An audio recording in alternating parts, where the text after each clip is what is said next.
सतनमो आदेश। श्री सद्गुरुदेव जी को लख आदेश आदेश आदेश। नवनाथ 84 सिद्धन को आदेश आदेश। एक सवाल है, भिक्षाटन क्या है और क्या कोई भी साधु भिक्षाटन कर सकता है या नहीं, क्या वो गलत है या सही। और उसके बाद तीसरी बात यह है कि भिक्षाटन करे तो कितना करे। ये सवाल अक्सर लोगों के विचारों में चलते रहते हैं। भिक्षाटन का मतलब है किसी के दर पर जाकर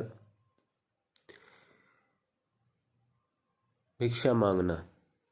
दूसरी बात यह है, भिक्षाटन करना जरूरी है या नहीं है। साधु, सन्यासी, फकीर, योगी, तपस्वी, ओघड़, जिन्होंने सब कुछ त्याग दिया है भौतिक जगत में से और वो दुनिया में ऐसे ही रमते फिरते हैं, तो उन लोगों के पास में खाने पीने की अपनी कोई व्यवस्था नहीं होती है और वो लोग उदर पूर्ति के लिए भिक्षाटन कर सकते हैं। इसमें कोई किसी प्रकार की शंका नहीं है, ना कोई हर्ज है और ना ही उसमें किसी प्रकार की कोई पाबंदी है। भिक्षाटन कितना कर सकते हैं, एक समय उदर पूर्ति हो जाए, बस इतना। भिक्षाटन में साधु क्या मांगेगा, क्या लेगा। भिक्षाटन में जिस दर पर जाएगा उस दर में उस समय में जो भी कुछ खाने पीने का सामान उपलब्ध है तो वो उसे दे दिया जाएगा।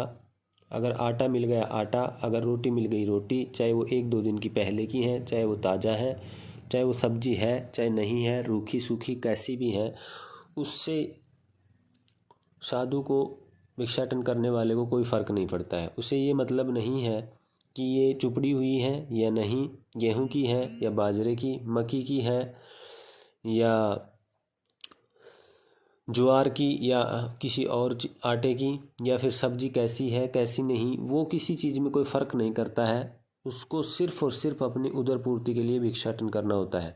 साधु 3 से 5 घर तक भिक्षाटन कर सकता है।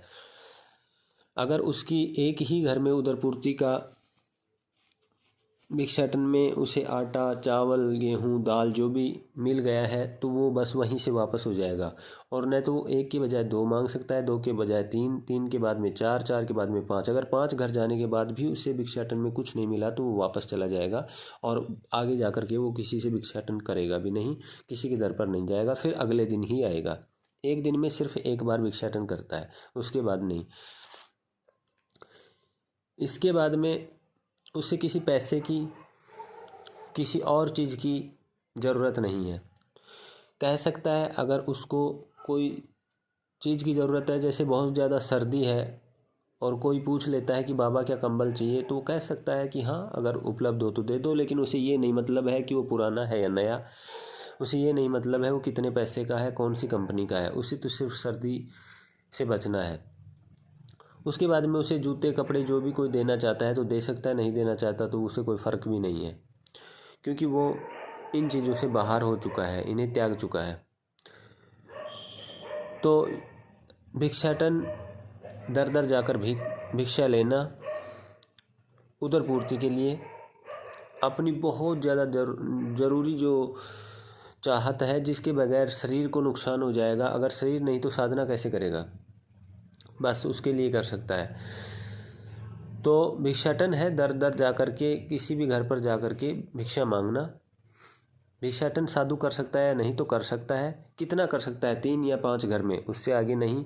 कितनी मात्रा में कर सकता है, तो एक समय उसकी उदर पूर्ति हो जाए, बस इतना, उससे ज़्यादा नहीं। हाँ, अगर साधु के पास कोई बाहर से कोई मेहमान या कोई दूसरा साधु आ गया है और वो या कोई लाचार गरीब व्यक्ति उसके पास आ गया है, तो उसकी उदर पूर्ति के लिए हो सकता है वो कोशिश करे, बस इतनी। लेकिन वो कभी भी धन इकट्ठा करने के लिए, उसे बेचकर पैसा कमाने के लिए, उससे इकट्ठा करके उससे कुछ व्यापार करने के लिए कभी नहीं करेगा। अगर ऐसा करता है तो साधु नहीं है। आदेश आदेश।